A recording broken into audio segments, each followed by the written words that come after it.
song before class will be out of our supplement number 4.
Please be turning your Bibles to Numbers chapter 31. I wanted to go back and hit a few things we talked about last week in Numbers chapter 31. Of course, as there was war with the Midianites, we talked about the background of that war. We noted that these kinds of instances in the Old Testament are often kind of the playground, at least in the minds of many skeptics, of those who attempt to deny the existence of God and the inspiration of the Bible. And we tried to point out several things. It's this and also some of the commands regarding the Canaanites that really do sound like extermination from God. But we talked about the fact that there is background, that this is not just a random in some kind of vacuum issue, and that also these circumstances were somewhat unique. I mean, you can find more than one occasion of it, but they're somewhat unique as far as the general instruction that God had given. So God had given instruction about what the Old Testament calls strangers coming in to the nation of Israel, if they would serve God and how they should be treated. He wasn't saying, hey, go kill everybody that's not an Israelite or something like that. It was not some kind of xenophobic, we're afraid of all strangers. This is how it's presented often by atheists, that they were just afraid of all these other people. And you remember I read that terrible quote from Richard Dawkins where he talks about how God was involved in genocide and xenophobic, if you use that word very much. Racism, all kinds of things. And yet when you actually go back to the Old Testament, while there are some challenging things, I'm not denying that, the fact is you have to put it in a proper context, and we talked about that. We also noted in the process of that discussion that there are some poor arguments to make if I'm having a study with a friend that questions the existence of God. There are some bad arguments that sometimes believers make, and we noted some of those. But then what are some things we need to say? And I wanted to just reiterate that. So there are several inconsistencies on the part of the skeptic, just on the very front end. And we talk quite a bit about that. But usually it is that if this is really God, the God of the Bible, that he's involved in all kinds of, quote, wicked activities and terrible activities. We might even say sinful activities. Immoral, usually is the word that gets used. Immoral activities. So if somebody denies the existence of God, is there any inconsistency in that argument from the very beginning? Anybody remember? Yeah, where did, all at once we have these objective, absolute standards of morality. And really what's bothering us about this only makes sense if we have some objective moral standards. And if you don't have God, there are no objective moral standards. There are societal standards. There are cultural standards. We can talk about survival of the fittest or something like that, but that's not going to condemn this activity.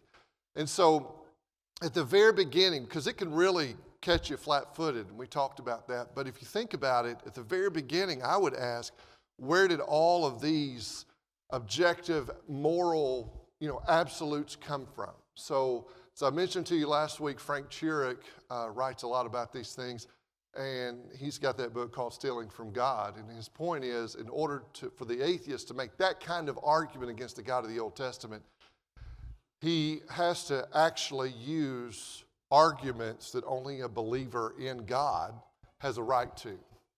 Okay, so you're looking at this and you're going, okay, it's kind of an emotional argument, maybe a difficult argument. There's some intellectual argumentation, but look for the inconsistencies in your skeptical friend and ask them, where did these ideas come from if there is no God? Okay. There's a couple of other things that we mentioned that I want to mention to you, or maybe remind us of. One of the arguments from skeptics also is, I have a problem with God allowing all the evil in the world. Again, you use the word evil, but we'll go with it. So he allowed all these terrible things to happen in the world. And yet when we come to these Old Testament judgments, these were some pretty terrible things some of these people were doing. We'll talk more about that in just a minute. But what are they objecting to? Yeah, okay, so let's think about it. If you're objecting to God not intervening, right? He's not bringing judgment on all these terrible things that happen in the world. And then when he does bring judgment on it, you said, but I don't like how he did that. All right? You already have granted objective moral standards that undercuts your philosophy. Now you're telling me, well, I don't like it when he doesn't intervene, and I don't like it when he does intervene. And the other assumption is this, and that is that, when you look at, for instance, the Canaanites in the Old Testament, they were just, almost the assumption of these wonderful people. And we're just marching along there, and God woke up one day and said, hey, let's go just kill all the Canaanites, even though that wasn't the general standard he used for, for his normal kind of process of strangers coming into the camp.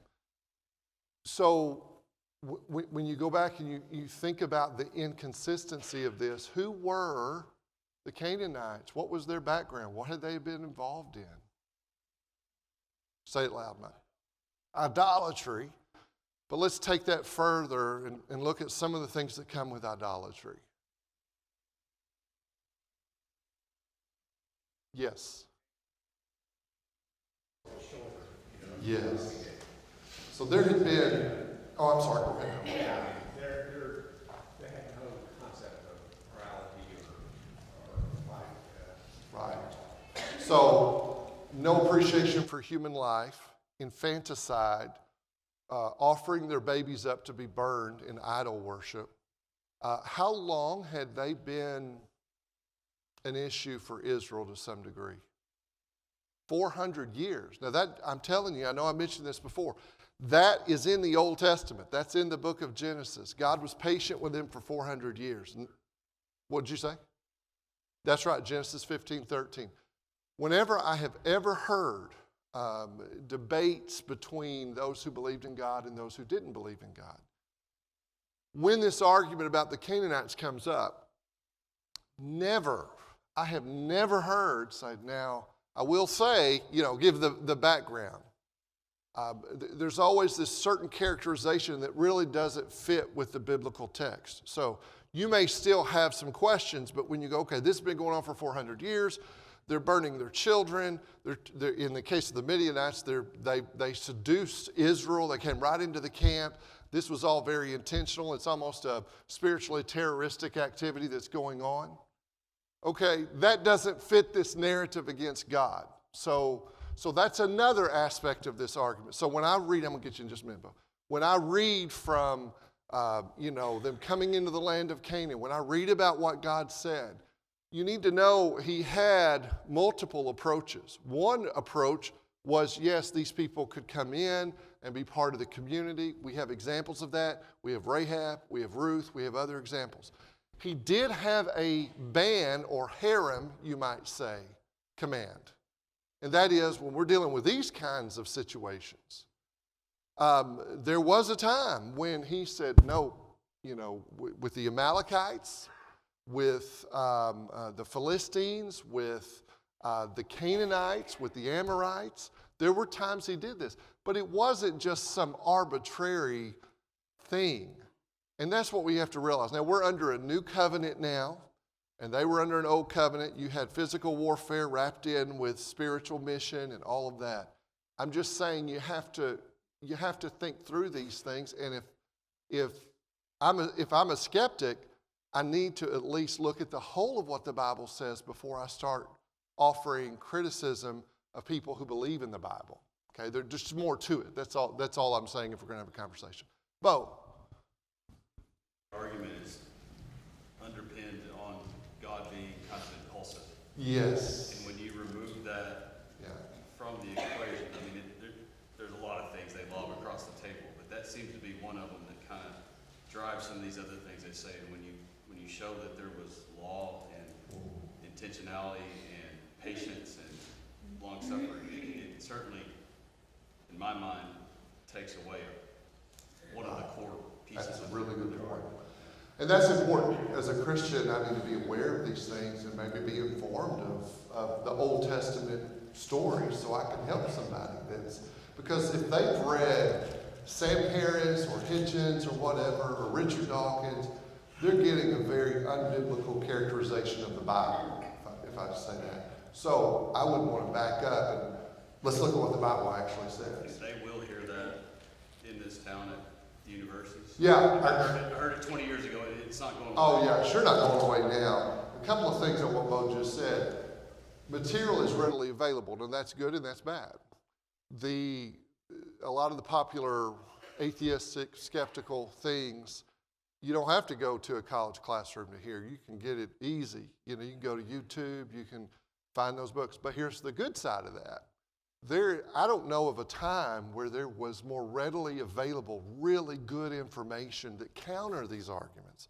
I mean, I may not agree with them about everything, but you get into Christian philosophers like William Lane Craig and Frank Turek that I mentioned quite a bit, and others. You can go find Norman Geisler. I think Norman Geisler and Frank Turek had a book that I don't have enough faith to be an atheist. So I'm just saying to you, we're not in a situation, we talk about it here, we need to talk about it from a biblical standpoint, but if I have a child or a grandchild or somebody, the more informed I can be, they may be at a point where they're not really willing to read what they need to, but I can read what I need to and try to help them and have that conversation. Now, I will say, I think more honest skeptics that I've talked to will say, I have some questions, but I didn't know all that. That's not what was presented to me, so that's good. Now, let me mention one more thing to you. Wait a minute. Roger, did you have your hand up? The story of Jonah tells us that God did go out and try. He sent people. We don't know how many times he did it. Jonah, we had a story of that. Yeah, But Ninevites. I'm sure it wasn't the only time he No. did that. But we don't see those things. We don't hear about those things as much. And that does show God's compassion. Yeah, That he does want them. yeah. So he sent, in fact, Jonah didn't want to go to the Ninevites. And then when they repented, do you remember what he said? I knew this would happen. if you sent me to them and you would be merciful to them and all of that. So the idea that is often presented is just not, and this is why that when I told y'all about the Dawkins book, the God Delusion, and then when Alistair McGrath and them wrote a response to that, which was the Dawkins Delusion. In that book, what he's saying is this presentation, whether you're an atheist or a theist or believe in God or don't believe in God, you got to be fair with the data. And what McGrath was saying was, this is very much not accurate. This is inaccurate. So if we're going to have a debate about the existence of God, you've got to represent everything rightly. But I think erroneous positions tend to not represent themselves rightly. What were you going to say? I think another good thing to point out, Amos talks about all these, for 3 transgressions of Damascus and 4, I will not, I won't provoke punishment. These bad things. And then he goes through all these different non-Israelite countries, but then he heads to Israel and Judah. And so God's fair, and he's judging everybody. That's a really good point. What's interesting, you mentioned Amos, didn't you? Yeah. That when you look at the story of Amos, and Dina's right, it's like the circle is real big with these nations all around, but then it ends up coming back to Israel. So it wasn't like he didn't judge Israel. So that also throws a wrench in this idea that he didn't like all these other peoples. He's being righteous. He's being faithful to that. And even when Israel is rebellious and taken off into captivity, who does God send to them? They have prophets sent to them. They have messages of mercy if they would repent. There's a remnant that does this.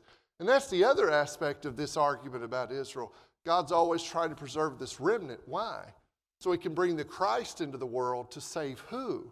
Not just Israelites, but all those who would come to the Lord. So God's mission for Israel is to provide salvation for the whole world if people would come.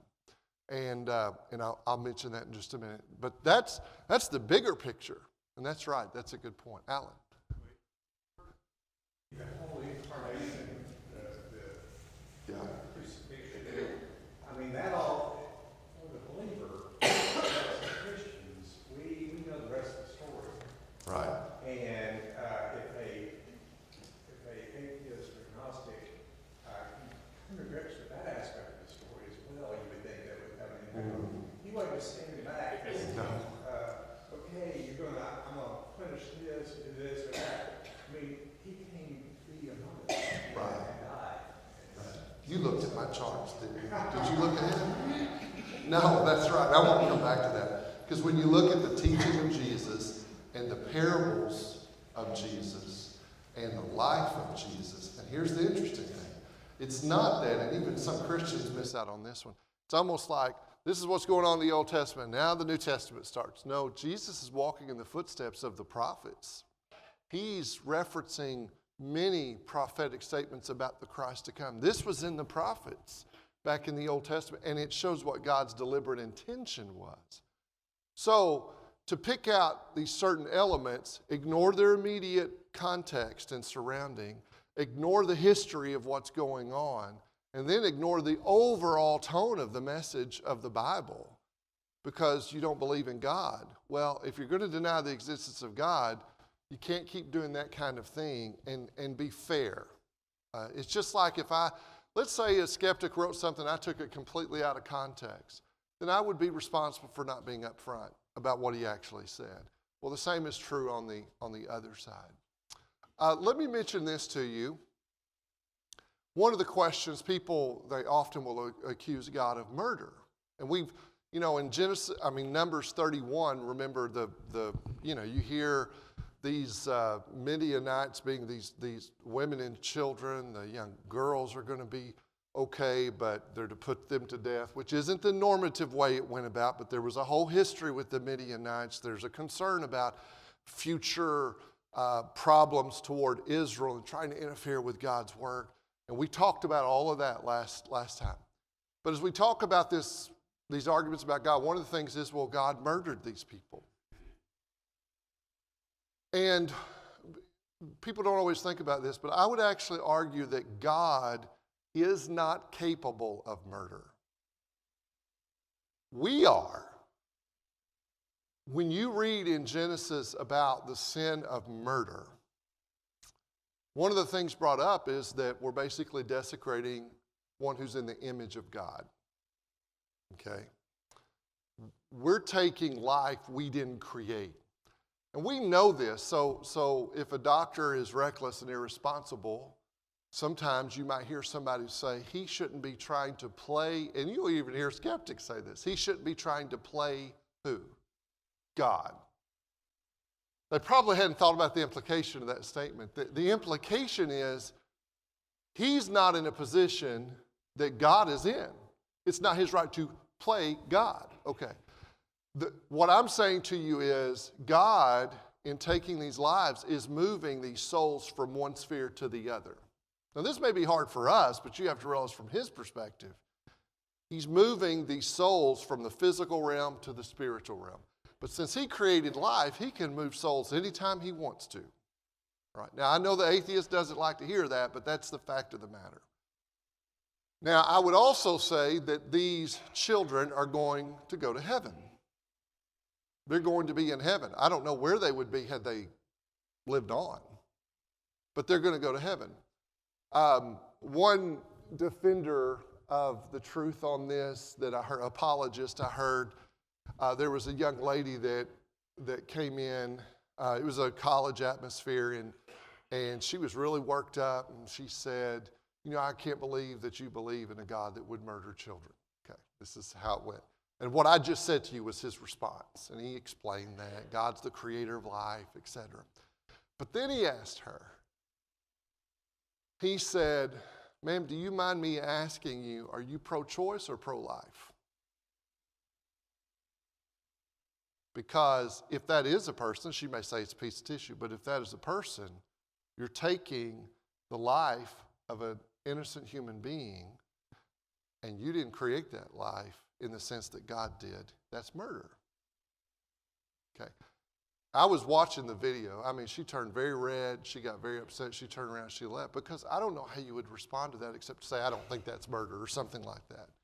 So my point to you is, let's just, if we're studying with somebody, maybe we just need to be thoughtful about how we're going to respond. And when we come to these Old Testament passages like Numbers chapter 31, we've got to keep that in mind. Okay. Now, I would mention Alan's point about the incarnation. Think about, it's not that God is so detached and he's just doing all that. God actually becomes flesh. God suffers. God dies for us in Jesus.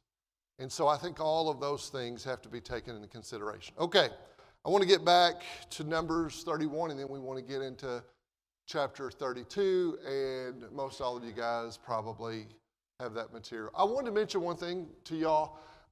When you're going out of the building, what I'm doing right now is the most recent things. Now today the new material is only 2 pages, but as you're going out, on your right side here on that little table, and there's some Bibles there, that's the newest stuff. That middle table, as you're going out, that's the stuff from a week ago. And if you need to go further back to get that, you'll have to come talk to me. Okay? All right. Let me move on ahead. Sorry about all that. We did make this point, and I want to make it again to you if I'm talking to a skeptical friend. The argument usually is if God were perfectly good, he would defeat evil. If God were perfectly powerful, he could defeat evil. Evil's not yet defeated. And they will like to argue that therefore there's no God. But what I would argue is, I'm with you on number one. If God were perfectly good, he would defeat evil. If God were perfectly powerful, he could defeat evil. Evil's not yet defeated. Therefore, God will defeat evil and is presently working against evil. That's the biblical position. So it's not as big of a problem. If I back up, let me back up. Oh, yeah, that's right. Yeah, this would be their idea that there's not a perfectly powerful God unless he's still working against evil in his own time in his people, and the time will come when there'll be a resurrection. Okay. All right, so let's get, when you look at Numbers 31, I just wanted to make this one point. There's a lot of details in there. You can kind of get lost in all that. Look at, remember the first 10 chapters when things were going really well? One of the phrases we heard was they did just as God had commanded. You remember that? And then we get into some other things. Notice here, there's emphasis on that. Come back to chapter 31, and we talked about all the issues with the Midianites and all that. But look at verse 21. This is the statute of the law which the Lord has commanded Moses.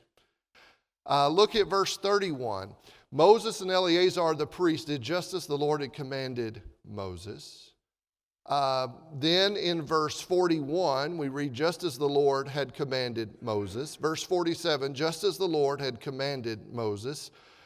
And when they come back and they do this, and we talked about chapter 26, but when they come back and they do a census, how many men did they lose? None. And so that's encouraging in verse 49. Now we get into chapter 32. Yeah. Verse 40.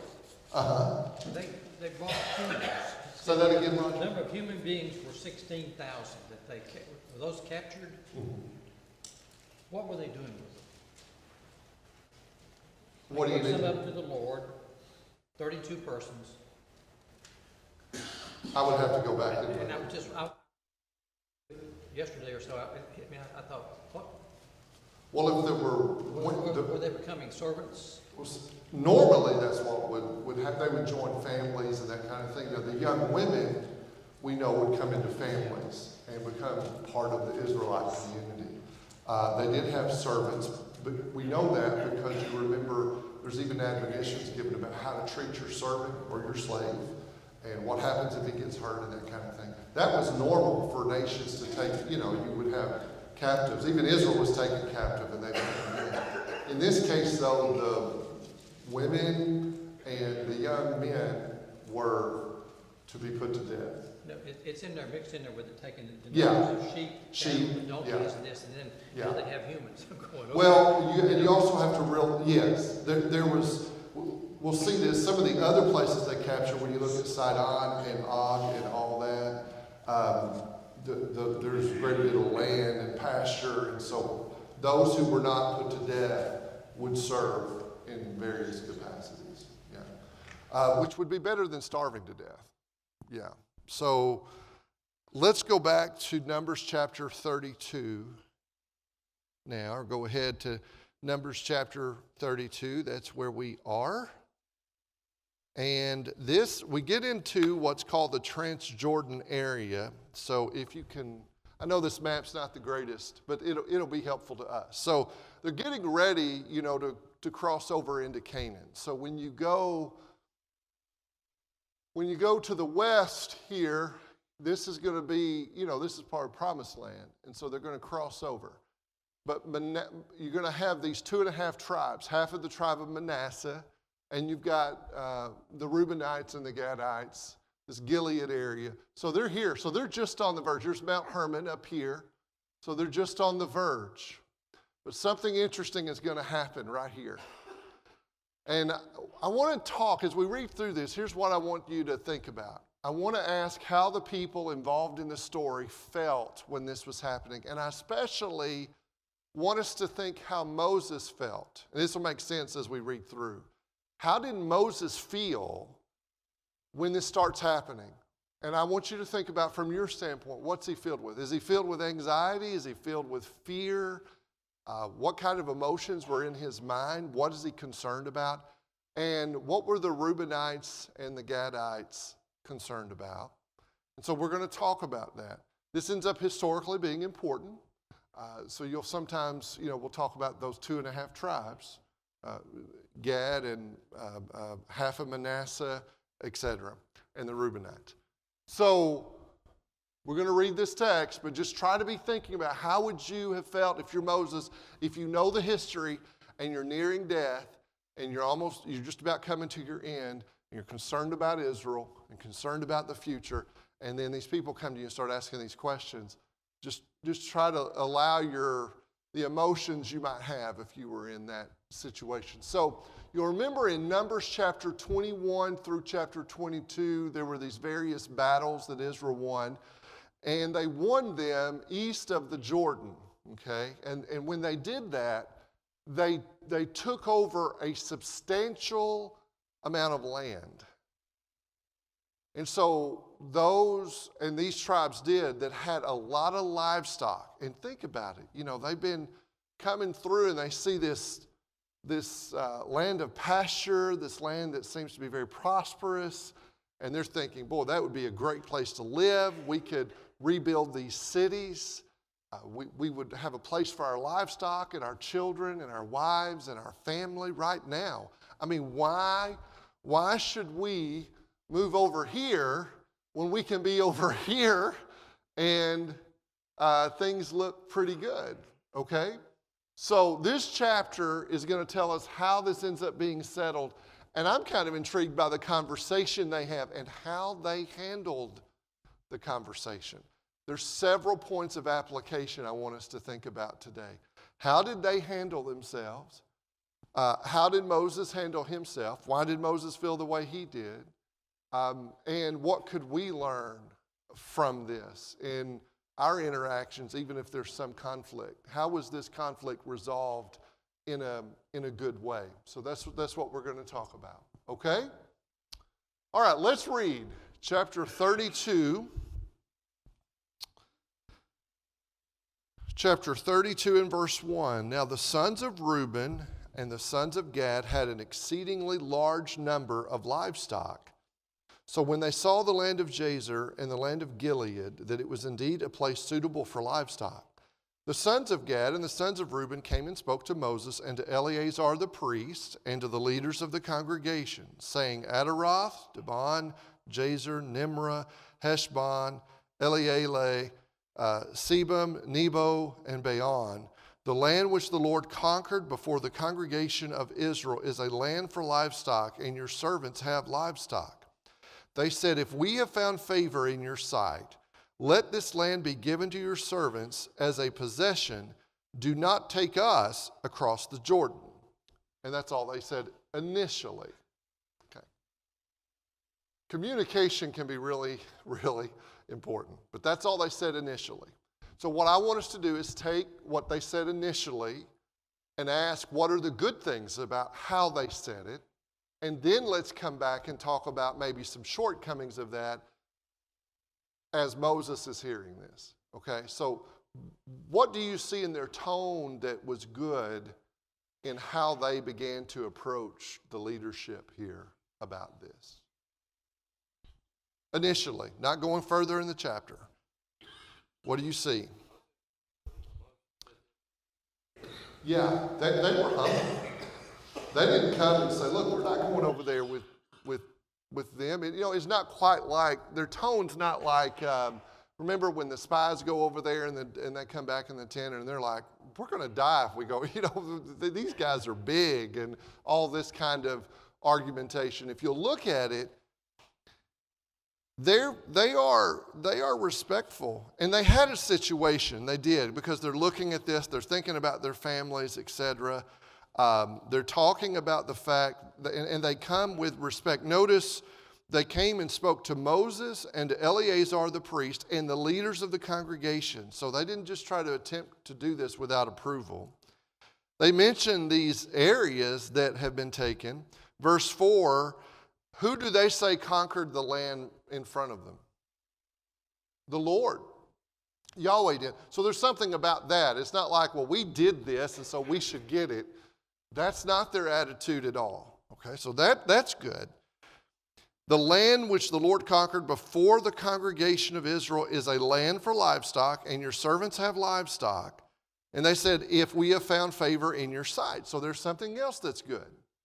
There is a level of humility in there, isn't it? It's have we been faithful? Let this land be given to your servants as a possession, and do not take us across the Jordan. Now that last part is the part that it feels like bothered Moses. So let's see what Moses says about it. Okay? So let's read, picking up there in verse, I'll tell you what, let's, Kelton, if you would read verses, let's go from 6 all the way down to verse 15. But Moses said to the sons of Gad and to the sons of Reuben, shall your brothers go to war while you yourselves sit here? Now, why are you discouraging the sons of Israel from crossing over into the land which the Lord has given them? This is what your fathers did when I sent them to Kadesh Barnea to see the land. For when they went up to the valley of Eshcol and saw the land, they discouraged the sons of Israel, so that they did not go into the land which the Lord had given them. So the Lord's angel turned that day he swore, saying, none of the men who came up from Egypt from 20 years old and upward shall see the land which I swore to Abraham, to Isaac, and to Jacob, for they did not follow me fully, except Caleb, the son of Jephunneh the Kenizzite, and Joshua the son of Nun, for they have followed the Lord fully. So the Lord's anger burned against Israel, and he made them wander in the wilderness 40 years, until the entire generation of those who had done evil in the sight of the Lord was destroyed. Now behold, you have risen up in your father's place, a brood of sinful men, to add still more to the burning anger of the Lord against Israel. For if you turn away from following him, he will once more abandon them in the wilderness, and you will destroy all these people. He kind of took the scorched earth response there.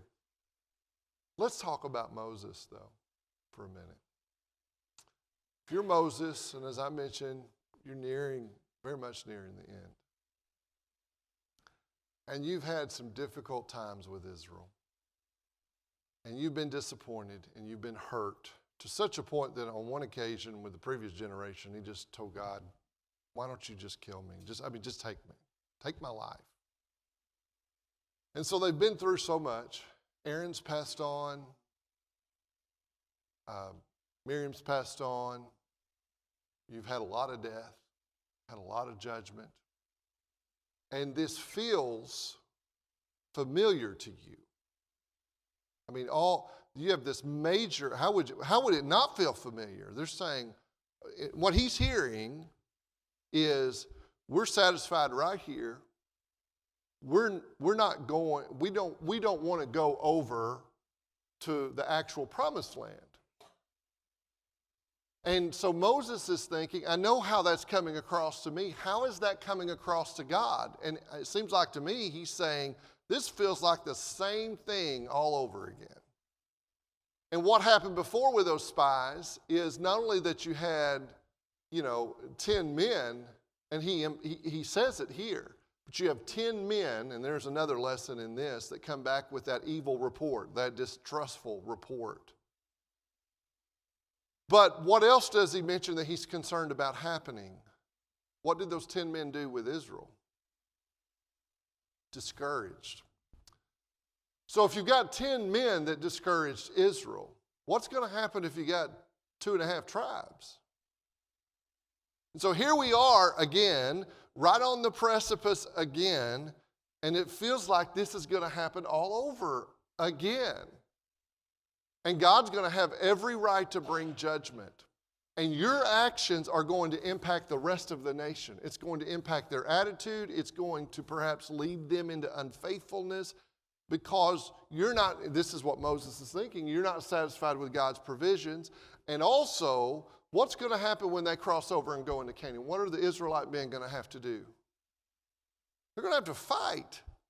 They're going to have to be willing to die for this promise. In their heart, they've got to be willing to fight and engage in warfare.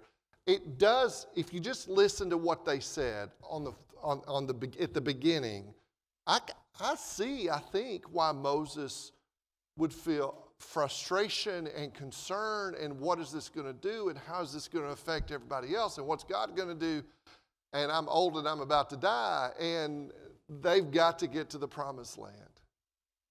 So can you kind of feel that when Moses responds? It seems to me we can. Roger, what were you going to say? I agree with that. But it's not being approached to Moses as it was with the 10 tribes. Because they said, hey, look, those are giants. We can't do that. These were saying, hey, look, this is what we need right here. This is for us. We're not being against Israel, but this is what we have up here. It's a different plea. But it is heading in the same basic direction. Yeah, I'm with you. And we know that from the follow-up for sure when they can qualify things. But I would say there might be there would be the kind of implication if they're saying, yeah, I don't think we want to go over there. We're good here. Our kids are good here. We're good here. What might he gather that they don't want to do? They don't want to fight. I'm not saying that was the case, obviously. I'm saying this is what Moses is thinking. And then if you have, let's say you got 2.5 tribes that say, we're okay, we're good, this looks really good right here, we don't have to go over there. Are there going to be other people and other tribes that say, we're good, we'll just stay right here? And then how is God's, and he talks about the burning of God's anger, by the way. How is God going to feel about that? Okay, go. Alan. You said something about talking about what they could have done different. Are you going to? Yeah, we're going to get there, but go ahead. No. Go ahead. Well, I think they should have expected that. If that was all they gave him, Yeah. they should have expected that. Yeah. Well, if you know the history, and that's all they gave him, I have wondered in my mind, and you read different commentators, did they not intend that? They did intend that and then listen to Moses and then change the story? I don't know. But Moses only had what they were giving him. And the way that sounds, even though the tone is much more humble, and that might have implied we've got a different situation, but it does sound like we don't want to go over with the rest of Israel and fight. We want to stay right here. Okay. So I do think we can learn from that the importance of trying to think, okay, if you and I are going to have a conversation, let's say we're trying to do conflict resolution of some kind, I do need to think about, okay, even if we disagree, what are you going to hear when I say a certain thing, right? And how many times, we've all done this, but we said something, but we didn't say everything we meant to say, and then we had to straighten that out. And if you can think ahead, I think that would be helpful. So let's look at the rest. So in chapter 32, when you look at Moses' speech,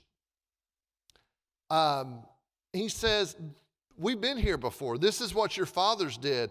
Remember, why? They didn't want to go over there and fight when I sent them from Kadesh Barnea to see the land. And he goes on and talks about, this is the land which the Lord had given them, and the Lord's anger burned in that day, and he swore, saying, none of them would come up from Egypt. Do you want this to happen? And why did that not happen? In verse 11, for they did not follow me fully, and he mentions Caleb and Joshua, and again, for they have followed the Lord fully. We've talked about this, but this idea that we can't fully follow the Lord is not true. None of us are sinless, but that's not his point. We can fully be faithful to God. Now, come on with me. He says, he keeps talking about the burning anger of the Lord and what this would happen or what this would do. Verse 15, for if you turn away from following him, he will once more abandon them in the wilderness, and you will destroy all these people. So what's their response? Do they get mad? Right. They either compromised or they weren't communicating everything they needed to do. One of those two things. But they come back and say, no, wait a minute. We'll leave our wives and children here. We can rebuild these cities. We can have places for our sheep and our livestock. But, and this is great, and you can read over this and not get this, we're going to go fight. We're going to leave our families here. We'll be not only with Israel. Did you notice? Not only do they say we're going to fight with Israel, what did they actually say? we're going to lead them. That's right. We're going to go on before. We're willing to go to the front lines. We're not backing out from this. We'll be on the front lines. And plus, without their wives and children, they're going to have mobility.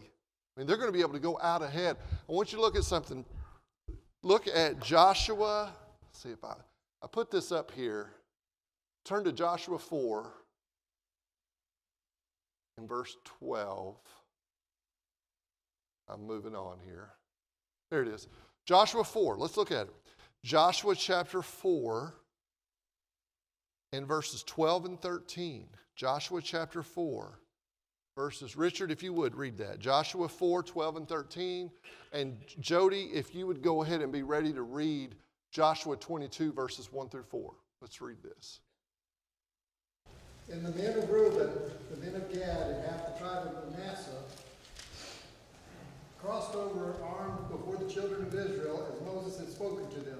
About 40,000 prepared for war crossed over before the Lord for battle to the plains of Jericho. There you go. Did they do what they said they were going to do?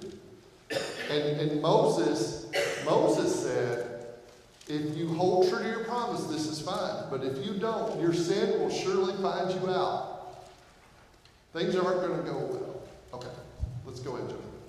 Then Joshua called the Reubenites, the Gadites, and half the tribe of Manasseh, and said to them, you have kept all that Moses, the servant of the Lord, commanded you, and have obeyed my voice in all that I have commanded you. You have not left your brethren these many days, up to this day, but have kept the charge of the commandment of the Lord your God. And now the Lord your God has given rest to your brethren, as he promised them. Now therefore return and go to your tents, and to the land of your possessions, which Moses, the servant of the Lord, gave you on the other side of the Jordan.